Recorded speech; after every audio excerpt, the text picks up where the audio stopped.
Во вторник на Економско-социјалниот совет би требало да се даде конечниот резултат од преговорите помеѓу синдикалците, работодавачите и владата, откако се постигна договор за општиот колективен договор плати повисоки за 10% и исплата на К15.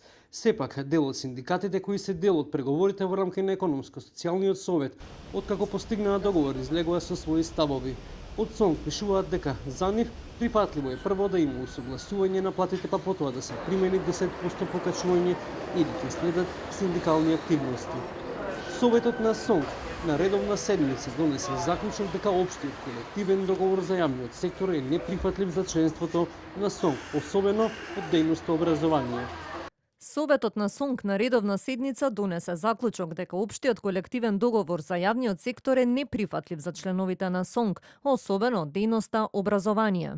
Инаку, преговорите во рамки на Економско-социјалниот совет беа долги, се до постигнување на целта, особено на синдикалците кои пред некоја недела излегоа задоволни од Министерство за финансии. Министерката за труд и социјална политика Јована Тренчевска за телевизија 24 вели дека сите се добредојдени за да се постигне решение прифатливо за сите страни во рамки на Економско-социјалниот совет, зашто во вторник се очекува да се подпише тоа што впрочем произлезе како прифатливо за сите страни. Во моментот се работи на усогласување на текстот на општиот колективен договор.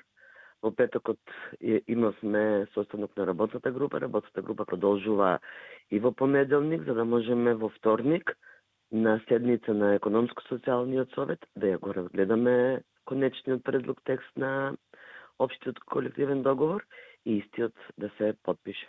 Претходно своји незадоволства изразија синдикатите од судската администрација, кои преку протести посочија дека не прифаќаат 10% повисоки плати во услови кога функционерите добија 78% повисоки плати, побараа 30% повисоки плати и 25% додаток на плата. Најавија и штрајкови за од 1 септември.